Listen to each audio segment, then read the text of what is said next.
Hello, welcome back to the channel. Or if it's your first time here, still welcome to the channel. Today we're going to be looking at game developers and ranking them in a tier list from best to epic games. We're going to be ranking the games on 5 things, from the revolutionariness, yeah, that's definitely not a word, the originality, longevity, community, so like how toxic all the players are, and the bugs in all their games. So I've created categories to put all the games in, from god tier to revolutionary, respected, then nothing special, and then you get down into the bad ones, makes me sick and should never have existed. We also have 2 extra categories, but we'll get onto them in a bit. So Atari games. So we'll put it in the nothing special to begin with. Atari was one of the first games developers. They made like Pong, Pac-Man, Space Invaders, that sort of thing. They basically have a monopoly over the industry, so we'll say they can go up one for the revolutionariness because they were quite revolutionary. Next we have originality. They were pretty original because there were no other games. The longevity, not so much. I've never played Pong. I mean, these games were a bit before my time, so they might have been really popular for like 25 years, but I don't think they were because they're pretty bad. The community, well, it doesn't really have a community anymore, so we're just going to leave it respected. And then the final one is bugs. There's nothing buggy about the games because they were really simple, so we can go up to revolutionary because overall Atari, probably best known for their console, the Atari. Yeah, pretty revolutionary stuff. Next on the list we have Bethesda games. They're the people who made Fallout and the Elder Scrolls franchise. At the time, we'll say like Oblivion time, so 2004 I think. It was a pretty revolutionary game in the fact that it was the first fully functional RPG game. Yes! Oh great and mighty grand champion! So that puts them up a revolutionary, definitely. Originality, yeah, it was pretty original. The RPG where you could interact with all the NPCs it's a great idea. Executed not too bad at some points. Yes! Oh great and... The longevity is disgustingly high somehow. People are still playing Skyrim. All of this just works. It's not... I mean, it has been ported for every single console under the sun, so that probably helps. The community, it's... well, most of them just make sex mods at this point, so that's not great, but you know, it has to be done by somebody.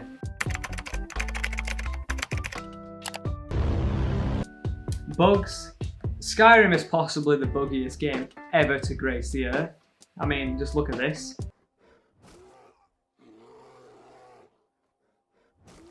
I think overall we're still going to have to put them up a revolutionary, as much as I really dislike Todd Howard. I mean, do you remember that one year where at E3 they just unveiled mobile games? Great. Everyone wants to play Blades Online. Skyrim is one of the highest grossing games of all time, so we can't not put them up at revolutionary. It's not obviously a competitive game, so they don't have that about them, but for solo playing games it is easily one of the greatest of all time. And I have over 2,000 hours on the game, so I can legally say that. Next on the list we have Bioware, the creators of games such as Anthem and Mass Effect, which is a game where you can have sex with aliens. So that automatically puts it up at god tier. Let's be honest. I'm kidding. We're going down to nothing special for them. I mean, they haven't revolutionized the industry. They haven't made any games that, in my opinion, are any good past like 2 weeks of playing them. Anthem was a really hyped up game that was just average in the end. So I'm going to put them at nothing special. They haven't made any games that made me want to die, so yeah, they can stay there. Next we have Blizzard.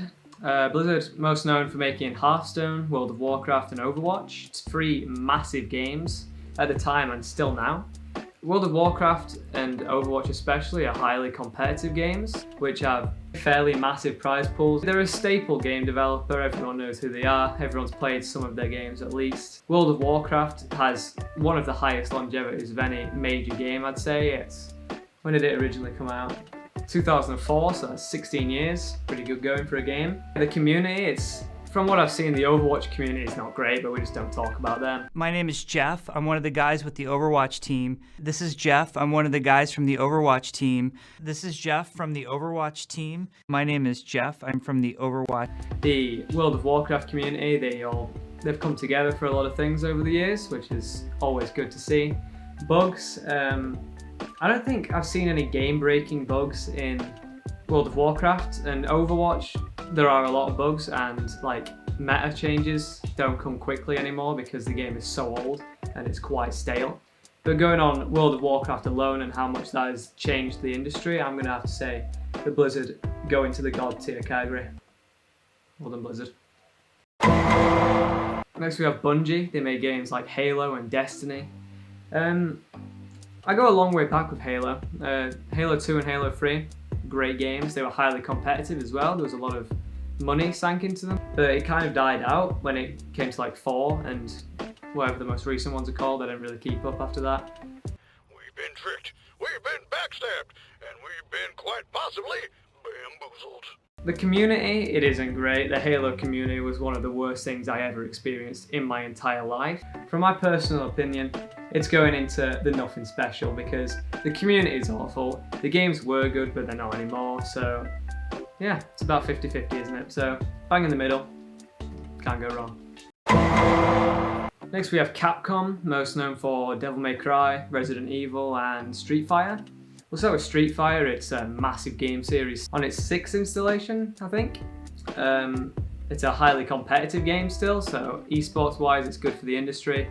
The community is one of the worst, I'm not gonna lie. If you've ever been like into competitive fighting games, then you'll know what I mean. Most of their other games are solo, so no esports, but still good games aesthetically and story wise.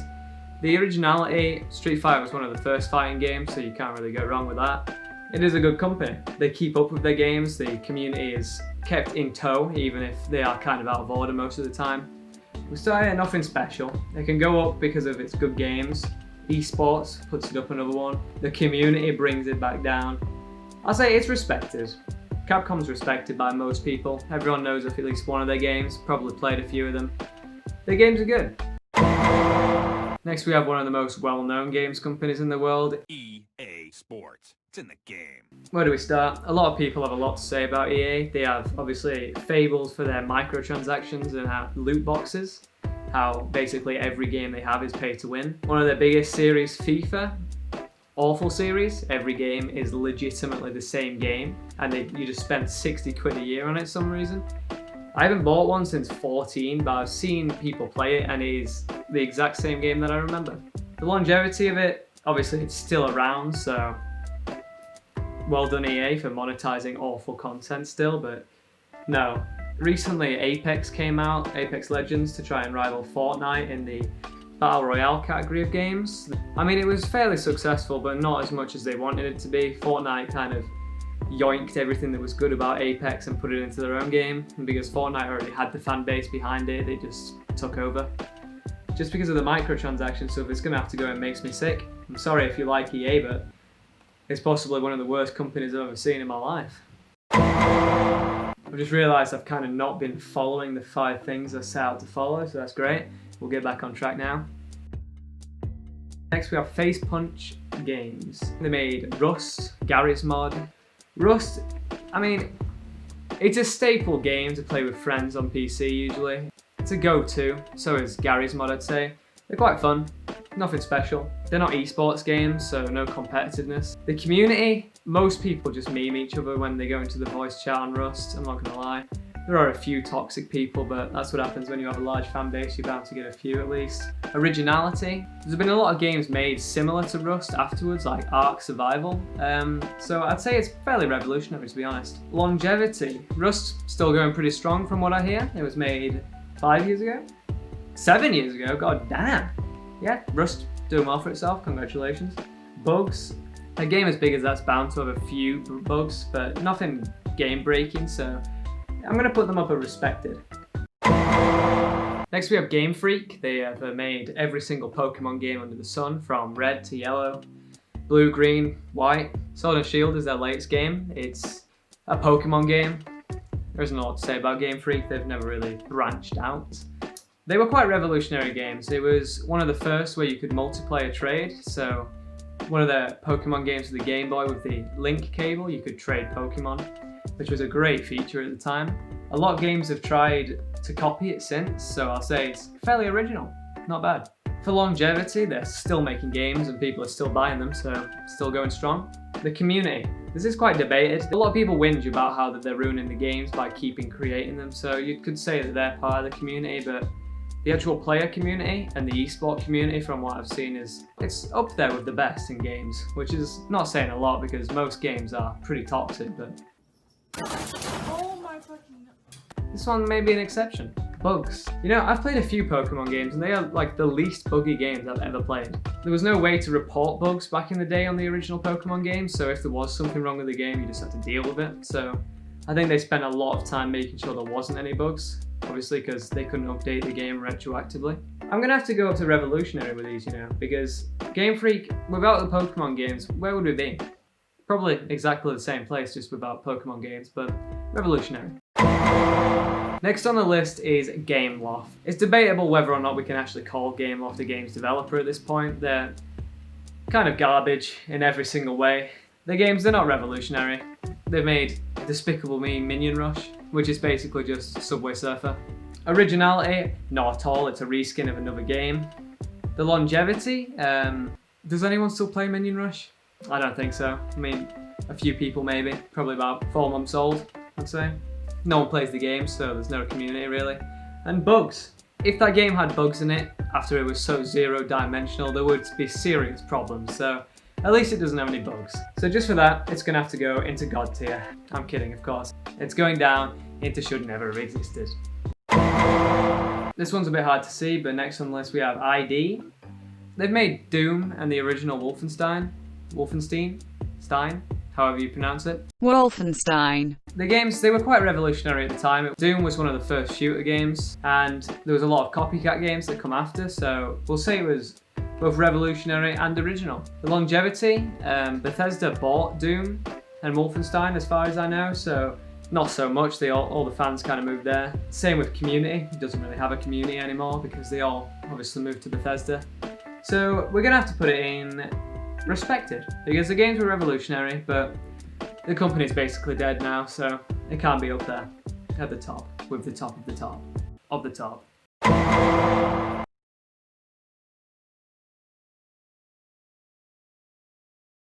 Next on the list we have Infinity Ward. They're owned by Activision and are famed for making most of the Call of Duty games. Not Black Ops, but basically everything else. Talking originality, COD was definitely up there. It was one of the first realistic shooters, so it's got that going for it. It was quite revolutionary for the reasons I've just said. The longevity, they're still making games. People for some reason are still buying them, so I guess, yeah, it counts as it having some good longevity. The community, well, everyone knows about the COD community. It's like the classic thing you think of when you think of Xbox game chat. It's possibly the worst thing you'll ever do in your entire life. You're a fucking pussy. People like you suck. You're a fucking loser of life. You fucking pussy. Leave, because I'm just gonna take your shitty ass again, because all you can do is sit there. Fuck you. From what I've played, every single player on COD is like the most toxic person you'll ever meet. I'm sure there's a few nice people out there, but I'll say about 98.5% of them aren't. Obviously there's a lot of bugs in the game. Recently, Infinity Ward has made Warzone, the Battle Royale game that they're trying to make competitive. But in my opinion, Battle Royale games will never be truly competitive because of all the RNG in them. You have to get like good guns, good zones. So them investing so much time and money into Battle Royale when it's like destined to fail eventually isn't the smartest move in my opinion. Just because of how revolutionary they are, they're gonna have to go in respected, even though the community and like the esports are possibly the worst two things of all time. Next on the list is Insomniac Games. You'll be familiar with some of their games, Spyro, Ratchet and Clank, two of the most nostalgic games you'll ever play. They were PS1 and PS2 times, so quite a while back. Spyro recently got remastered, which is always good, but they'll never have the success of the originals because everyone just wants the games because of nostalgia. They're never gonna like keep playing them religiously after that. Talking about revolutionary, Spyro was one of the first like collector games, so you'd go around in several different overworlds trying to get collectibles, which is quite cool. Originality, yeah, same thing really. I don't know why I have them as two categories. The longevity, not so much. The games died and were remastered, which doesn't really count as them living on, I guess. The community, same thing. Doesn't really have a community anymore. Everyone who plays Spyro doesn't really interact with each other, so it's pretty chill. The bugs, it's a PS2 game, there's going to be bugs, but nothing game breaking from what I played as a small child. So Insomniac games, purely on nostalgia, they're going to have to go up into respected. I'd put them in nothing special, but Spyro, it has a place in my heart. Nowadays, they're not doing too much. They've had their time. They've done one good thing. They made Spyro, so we'll allow it. Next on the list is Epic Games. There isn't a lot to say about Epic Games, is that they made their big games Fortnite. As much as I hate Fortnite and don't want to praise it, it did revolutionise the Battle Royale scene, I guess. PUBG was before it, but they didn't really do it as Fortnite did it, appealing to the children of the world. Fortnite's a free game, but the average that players spend is £80, so, you know, they're making bank off that game. The esports, I said it earlier, any Battle Royale game can't really go all the way as an esports game long term because of how RNG based it is, but obviously 2019 they had the Fortnite World Cup and it had the biggest solo prize of any tournament ever in gaming, which is quite a big deal. So revolutionary, yes. Originality, I mean, people had done Battle Royales before, but not in the way Fortnite did it, so we'll give it a bit of originality. Longevity, for some reason the game's still alive, so we'll see. It's been 3 years, which is not bad for a game of its type. Hopefully it'll die soon. The community, I've been a part of the Fortnite community since nearly the beginning. It's an awful place. Everyone is a very young child, which never bodes well for playing with other people, but you know, what can you do? You can't just tell them to grow up quicker. Well, you can, but they just won't do it. Bugs. Fortnite is, apart from Skyrim, the buggiest game I've ever played. Because of the revolutionariness, they're going to have to go into the Epic Games tier at the bottom of the list. Thank you, Epic Games, for nothing.